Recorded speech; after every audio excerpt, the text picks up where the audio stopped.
Marcus made it back to his row home in Canton, but the damp cold of the Baltimore spring still hung in the air. Walking away from Kiera had felt like shedding a winter coat he had outgrown years ago. He felt lighter, his stride steadier on the brick pavement. In the months that followed, Marcus settled into his new normal. He didn't flash his wealth, but he allowed himself a few comforts. He started taking pottery classes at a studio in Baltimore Highlands, and he spent his weekends taking his sister's kids to the Maryland Science Center or out for ice cream in Fells Point. He was happy. He was at peace.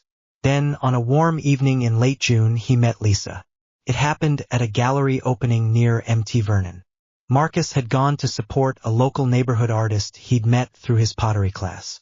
He was standing in front of a large, abstract canvas of the Baltimore skyline, trying to make sense of the heavy brushstrokes, when a voice spoke up beside him. "It looks like the harbor after a bad storm, doesn't it?" Marcus turned to see a woman with striking eyes and a warm, easy smile. She was wearing a simple, elegant cream-colored dress, and her hair fell in loose, dark waves. "I was thinking the exact same thing," Marcus admitted, offering a smile of his own. "Though I think the artist might call it hope rising or something."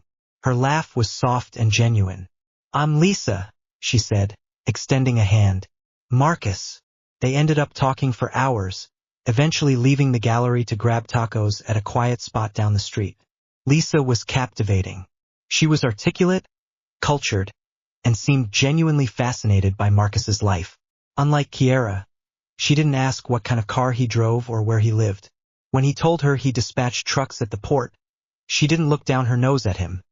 Instead, she asked intelligent questions about the supply chain and logistics. Over the next month, Marcus felt himself falling. Lisa was everything he had ever wanted in a partner. She was supportive, attentive, and incredibly affectionate. They shared quiet dinners on his rooftop deck, took morning walks along the promenade, and talked about their childhoods. Lisa told him about her father, a self-made businessman who had built an upscale boutique logistics and shipping firm in South Baltimore. "He's my hero," she'd say, her eyes shining. "But he's under so much pressure lately. The market is shifting, and it's hard for a family-owned business to compete with the giants." Marcus felt a deep sense of empathy. He knew how brutal the shipping industry could be. One evening, Lisa invited Marcus to a formal dinner at a high-end restaurant in Harbor East. "It's a small celebration for my father's business," she said. "I really want you to meet him." Marcus dressed in a sharp, tailored suit. When they arrived, Lisa's father, an older man named Richard with sharp, calculating eyes, greeted Marcus with a surprisingly warm handshake. Throughout the dinner, Richard was incredibly friendly, asking Marcus detailed questions about his experience at the port. But as the night went on, the conversation began to take a turn that made Marcus's internal alarm bells ring.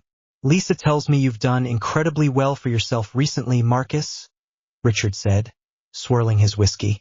"A man who knows the port inside and out with, let's say, a sudden influx of liquid capital. That's a rare and powerful combination." Marcus glanced at Lisa. She was smiling, but her eyes held a tense, expectant look he hadn't seen before. "I've been comfortable, sir," Marcus said cautiously. "I like to keep things simple." "Simple is good, but leverage is better," Richard replied, leaning forward. "My firm, Vanguard Logistics, is expanding our fleet to secure a major contract with the state. We're looking for a private equity partner, someone who can inject about $1.5 million. With your background at the port, we could put you on the board. You'd be family, Marcus. You and Lisa. You have a very bright future." Lisa reached across the table, placing her hand over Marcus's. "It's a perfect match, Marcus," she whispered. "You have the capital and my father has the legacy. We could build something incredible together. For us." Marcus looked at their joined hands. The warmth of her touch suddenly felt cold. Growing up poor in Baltimore hadn't just taught Marcus how to count pennies. It had given him an extraordinarily sharp radar for when he was being played. He remembered how Lisa had conveniently met him at a gallery he'd never frequented before. He remembered how quickly she had steered their conversations toward his port connections.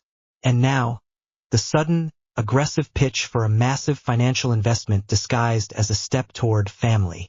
He decided to test his theory. It sounds like an incredible opportunity, Marcus said, keeping his voice smooth. But to be honest, Richard, my capital is entirely tied up in long-term, illiquid trusts for my family. I don't actually have access to that kind of cash.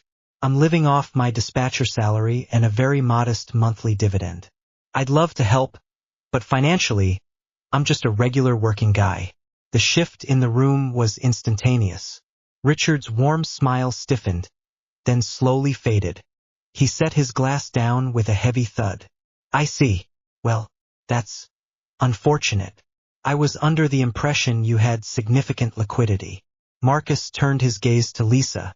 The soft, adoring look in her eyes had vanished, replaced by a cold, sharp calculation that looked remarkably like her father's. She slowly withdrew her hand from his. You told me you won the multi-match, Marcus, Lisa said, her voice dropping its sweet, melodic tone. You told me you were set for life. I am set for life, Marcus said quietly. I don't throw my money away on bad investments, or people who only value me for my bank account. Lisa didn't even try to deny it. She scoffed, leaning back in her chair. Do you honestly think a girl like me would be spending her weekends in Canton eating cheap takeout if you were just a truck dispatcher? Marcus, let's be real.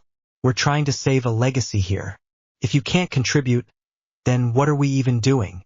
Marcus looked at her, and for the second time in his life, he felt the sharp sting of betrayal. But this time the wound didn't go deep. He was stronger now. He knew his worth. He quietly stood up, pulling a $100 bill from his wallet and placing it on the table to cover his portion of the dinner. I spent 32 years being poor, Lisa, Marcus said, looking down at her. So let me give you some free advice. If your business relies on tricking people into loving you, it was already bankrupt. He looked at Richard, nodded politely, and walked out of the restaurant into the bright, flashing lights of Harbor East. As he walked back toward Canton along the water, the night air felt clean. He had lost a woman he thought he loved, but he had kept his dignity, his peace, and his future. He smiled to himself, pulling his jacket tight against the harbor breeze, and walked home alone, entirely content. Thank you for watching. Check out these other videos.